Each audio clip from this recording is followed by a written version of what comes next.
my parents got a divorce, it felt like that to me because it felt like I was in the middle of it and that I was just lost because it was my fault and stuff.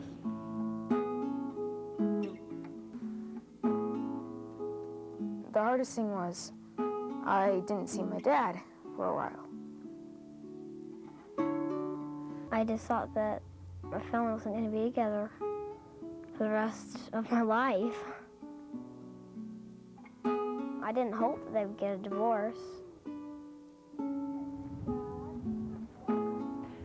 Children, they know more than we think. They know what hurts and they know what helps. Divorcing parents get plenty of advice from family, from friends, from lawyers, from counselors. But if you want to hear from the real experts on divorce, you don't have to go far. You can simply sit in your living room or on a playground and listen to your children. The truth of what they need is already within them, just waiting for permission to be shared. With almost half of all American marriages ending in divorce, the consequences for children across our country are of growing national concern. Well, like, some kids, they'll think that they don't have a family, so they'll, like, try to go be cool and be at the gang and stuff, and, like, then they'll think that that's the only family they have, and that's all they can hang around with.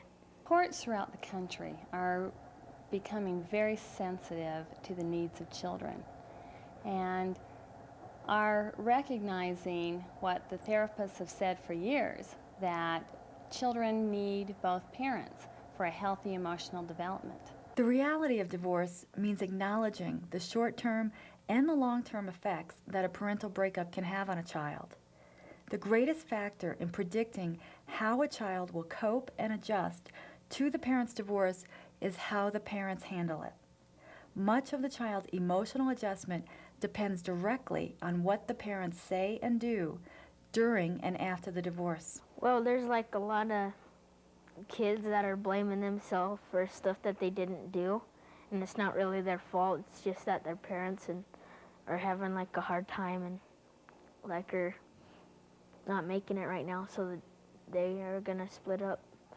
That was my fault. Why? Because I wasn't obedient, and I was supposed to do the things I was supposed to do. The studies are unanimous in indicating that the higher level of conflict in a family, even a together family, but obviously in a family that's breaking up or is broken up, the higher the level of the conflict between the parents, the greater the stress is going to be upon the children.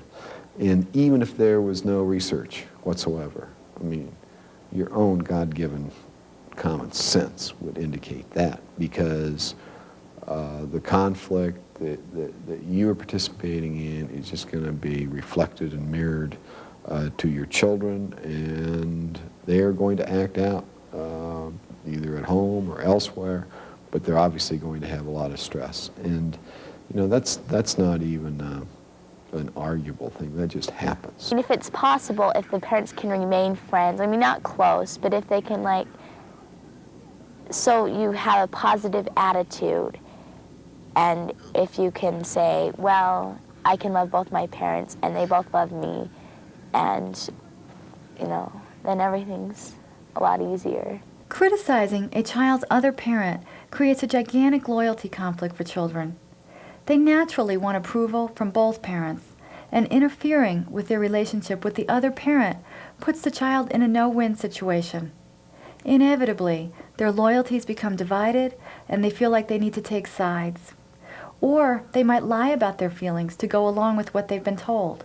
And you may say something, even mumbling to yourself, that your child hears. You know, and that child is made up of both of your chromosomes, and is usually dramatically affected when they hear a parent speak ill of another parent. And one of the biggest problems is the child doesn't know how to deal with it.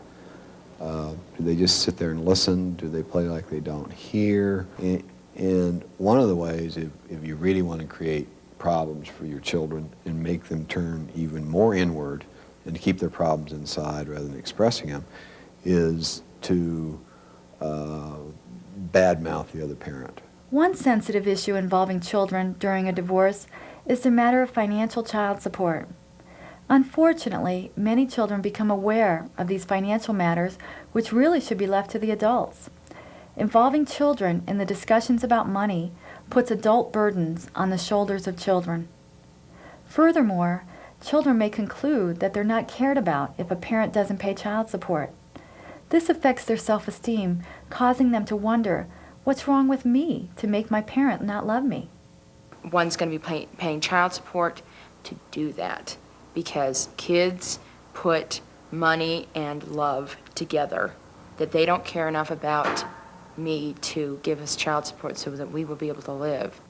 The more involved a parent is in their child's life, the more likely they are to share in the joys as well as the responsibilities of raising their children. The courts will do anything they can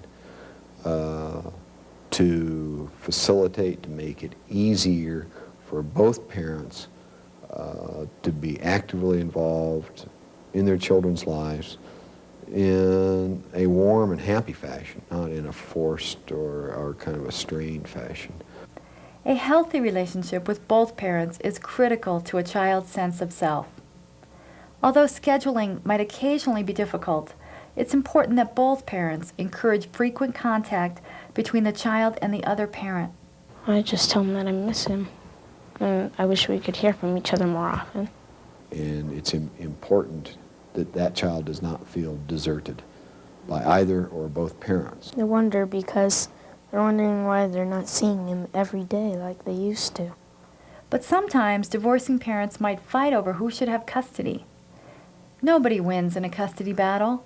It's a grueling process, especially hard on children. Some parents get confused and think that love is something that's finite, that you get this much percent and I get this much percent. And what they don't understand is that loving your parents is, I mean, think about your own parents. It's like loving apples and oranges. We love our fathers in one way, we love our mothers in a different way. One love doesn't take away from another. Courts are recognizing the need for active involvement by both parents in a child's life. Visitation schedules are more liberal today than they were yesterday. Joint custody and shared parenting plans are in vogue.